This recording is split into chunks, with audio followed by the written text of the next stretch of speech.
In the frozen darkness of a Polish forest, a man emerges from the earth like a ghost. His lungs burn, his hands bleed, and behind him lies 30 feet of hand-dug tunnel barely wider than his shoulders. The date is March 24th, 1944. Tonight, as Nazi searchlights sweep across Stalag Luft 3, 6 men will vanish beneath the feet of their captors, a disappearance act so audacious that Hitler himself will soon rage against it.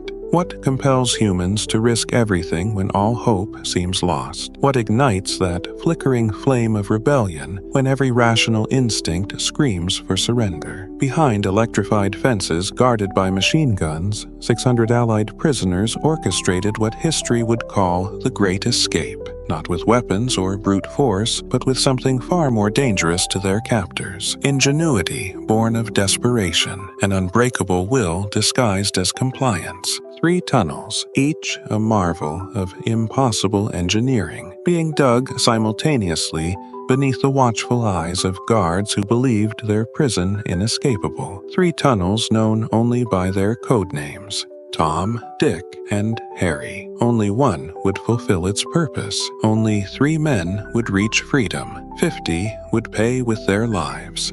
Have you ever felt the walls closing in? Have you known that suffocating sensation of being trapped by circumstances, by others, by your own limitations? Tonight's story will take you into the darkness beneath a Nazi prison camp, where men refused to surrender their most precious possession, their freedom. Their methods were ingenious, their courage extraordinary, and the lessons they left us about resilience, about community, about the unquenchable human spirit might just illuminate your own path to liberation. Throughout human history, the prison has served as both physical reality and profound metaphor. From Nelson Mandela to Viktor Frankl, those who endured captivity have often found deeper freedom within their confinement.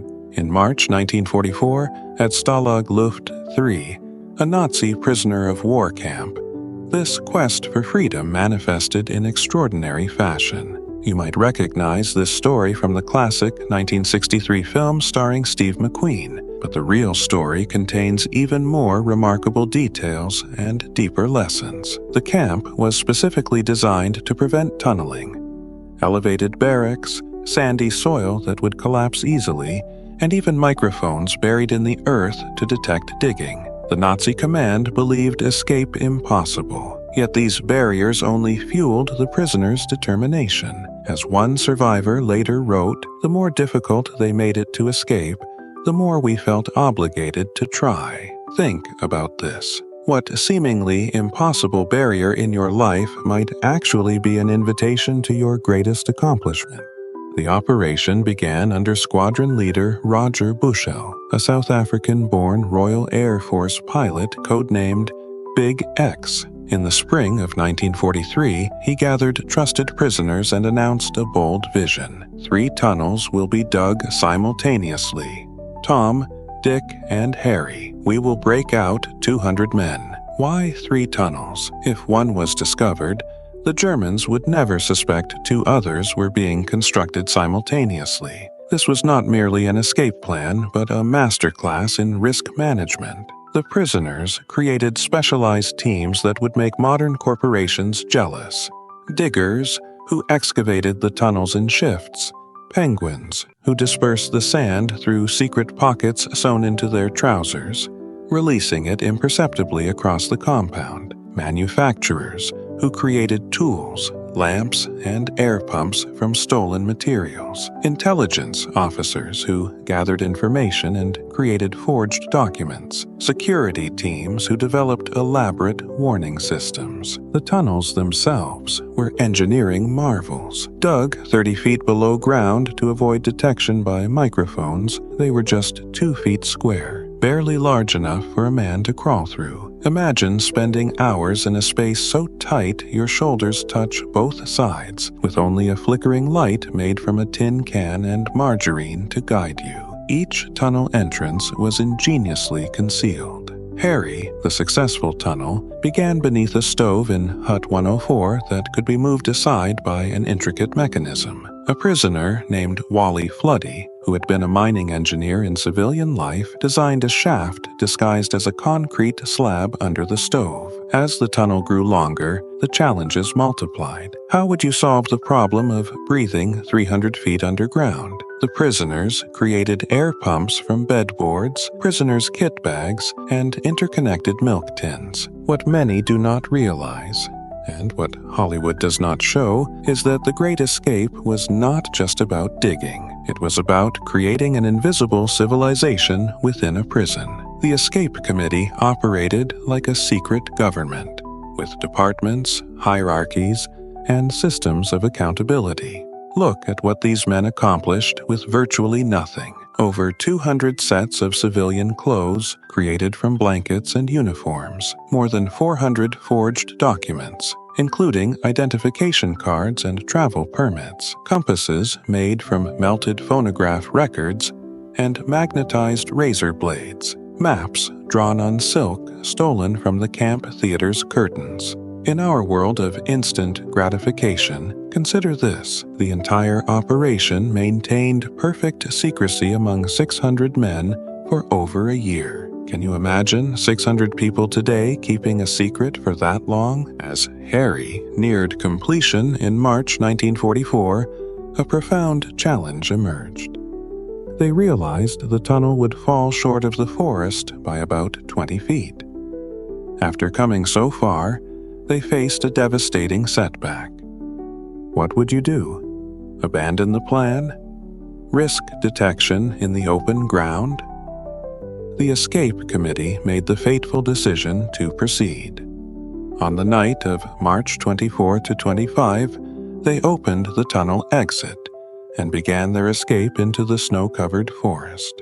The wisdom of the Great Escape transcends its historical context, offering profound lessons for our own liberation, whether from physical constraints, mental limitations, or spiritual stagnation. First is the power of specialized cooperation. The escapees understood that freedom requires community, each person contributing their unique talents toward a common goal. Think about this. What specialized role can you play in your community? What unique skills can you contribute to collective challenges like climate change, inequality, or mental health advocacy? Second is the principle of patient persistence. The tunnelers worked for nearly a year, moving forward inches at a time through frozen ground. Liberation rarely comes through sudden breakthroughs, but through consistent, patient effort. When facing your own barriers, ask yourself, what small daily action could eventually break through my biggest obstacle?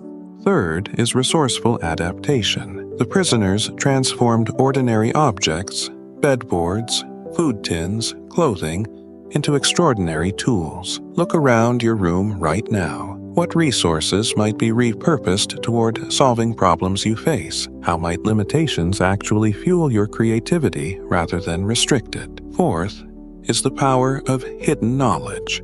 The operation succeeded through carefully protecting information. In today's oversharing world, consider what inner work might benefit from privacy and protection. What personal transformations need space away from social media's constant gaze?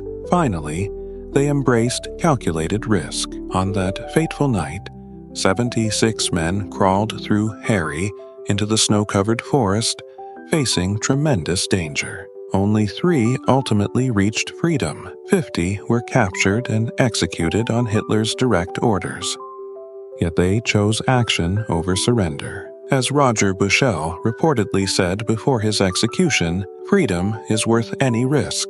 By conventional measures, the Great Escape largely failed. Of 76 men who entered the tunnel, only 3 reached neutral countries. 50 paid the ultimate price. Yet this failure tied up thousands of German troops in the manhunt, diverted resources from the war effort, and inspired resistance across occupied Europe. Sometimes our impact extends far beyond our original goal. But perhaps the deeper truth is this: these men had already escaped long before they entered the tunnel. By refusing to surrender their agency, by creating purpose and meaning within captivity, they had achieved spiritual liberation while still physically imprisoned. This might be the greatest wisdom of all. True freedom begins not with changing our external circumstances, but with claiming our internal sovereignty. Look at your own life. What prison walls stand before you today? A dead-end job? A relationship that confines rather than liberates? Fear that keeps you from pursuing your deepest purpose? I invite you to pause the video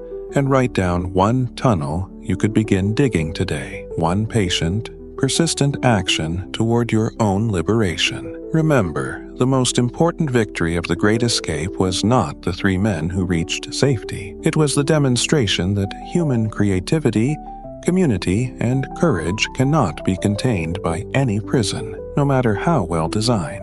Perhaps the question is not whether we will escape our prisons, but whether we will dare to try. If this exploration of human resilience and ingenuity has resonated with you, I would be honored if you would take a moment to share your thoughts in the comments below. What prison walls are you working to overcome in your own life? What lessons from this remarkable story speak to your personal journey? Your support through likes and subscriptions helps these historical stories reach others who might find similar inspiration. Thank you for joining me in remembering these extraordinary individuals whose courage continues to illuminate our own paths to freedom.